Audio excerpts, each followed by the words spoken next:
রাসূলুল্লাহ সাল্লাল্লাহু আলাইহি ওয়াসাল্লাম বলেছেন যে হজ এবং ওমরা করে আল্লাহ তাআলা তার দারিদ্র্য দূর করে দেন এবং আল্লাহ তাআলা তার সকল গুনাহগুলো একেবারে সাফ করে দেন তার আমলনামা থেকে।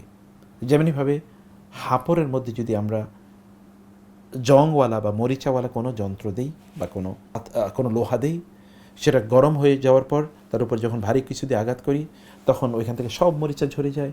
ঠিক হজ এবং ওমরা করলে আল্লাহ তার গুনাহগুলো এরকমভাবে ঝরিয়ে দেন এবং তার দারিদ্র্য এইভাবে ঝরিয়ে দেন।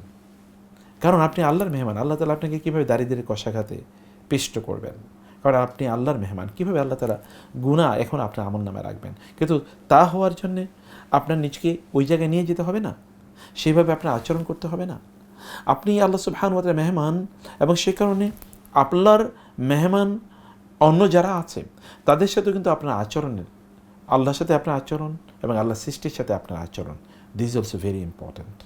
যারা হাজি এরাও তো আল্লাহর মেহমান, অথবা আপনি যাদের সাথে যাচ্ছেন তাদেরকেও কিন্তু আপনার সেভাবে ট্রিট করা দরকার, তার সাথে সেভাবে কথা বলা দরকার। আপনি জানেন যে হাদিসে কোরআনে এসে যে আল্লাহ তাআলা বলেছেন ফামান ফারাদা ফিহিনাল হাজ্জা ফালা রাফাসা ওয়ালা ফুসুকা ওয়ালা জিদালা ফিল হজ। কেউ যদি হজ বা উমরা করতে যায় তাহলে সেখানে গিয়ে সে ঝগড়া বিবাদ করবে না, অশ্লীল কাজ করবে না এবং পাপের কোনো কাজও করবে না। এগুলো যদি আপনি করেন তাইলে ফাইন্নাহু আসিমুন কলবু, তাহলে সে আসলে ভেতর থেকে পচে যাবে।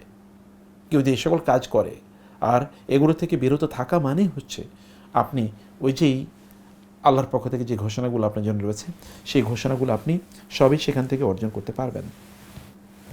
অতএব যারা সেখানে হাজি আছে তাদের সাথে আপনার আচরণটা কেমন হবে সেটি আপনাকে বুঝতে হবে। কারণ আপনিও তো সত্যিকার অর্থে আপনি যেমন হাজি তারাও হাজি, ফলে আপনি হাজিদের সেবা করা মানে হচ্ছে আল্লাহর মেহমানদের সেবা করা। আল্লাহর মেহমানদের সেবা করলে আল্লাহ তাআলা সন্তুষ্ট হবেন না? কি মনে হয় আপনার? আল্লাহ অবশ্যই সন্তুষ্ট হবেন। আপনি যখন সেখানে যাচ্ছেন, এখানে যাওয়ার আগে ওই জায়গায় যে এটিকেটগুলো আছে সেই এটিকেটগুলো আপনার জানা দরকার। সেখানে কি আছে? হাজারে আসওয়াদে যদি আপনি স্পর্শ করতে পারেন, চুম্বন করতে পারেন, আপনার সব গুনাহ মাফ হয়ে যায়। এরা জান্নাত থেকে আগত পাথর এবং রুকনি ইয়ামানি জান্নাত থেকে আগত পাথর। জমজম সেটা পানি, জান্নাতি পানি।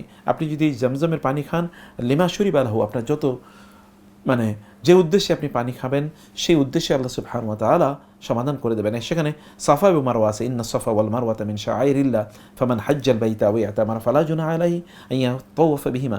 এখানে সাফা এবং মারওয়া এগুলো হচ্ছে আল্লাহ তাআলার শিআর, আল্লাহর নিদর্শন।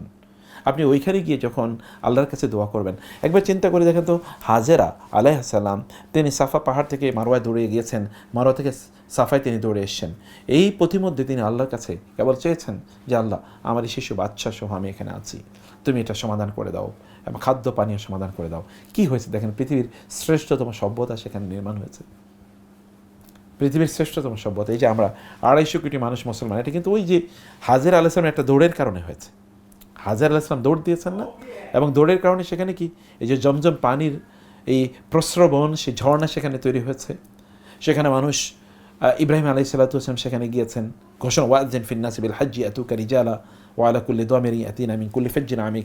সমগ্র পৃথিবী থেকে লোকেরা সেখানে ছুটে যাচ্ছে। ইব্রাহিম আলাইহিস সালামের সেই ঘোষণা।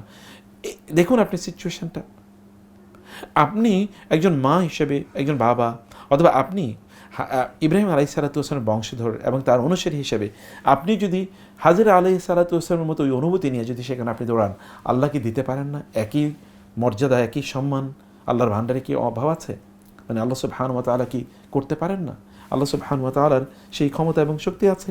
আস-সুন্নাহ ট্রাভেলস সম্পূর্ণ শরিয়া মোতাবেক অভিজ্ঞ মুআল্লিম দ্বারা পরিচালিত, মহান আল্লাহর মেহমান হাজীদের সর্বোত্তম সেবাই আমাদের অঙ্গীকার।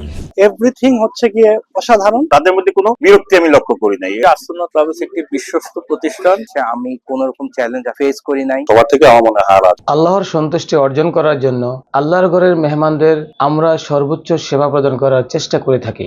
উমরা ও হজ পালনের নির্ভরযোগ্য প্রতিষ্ঠান আস-সুন্নাহ ট্রাভেলস।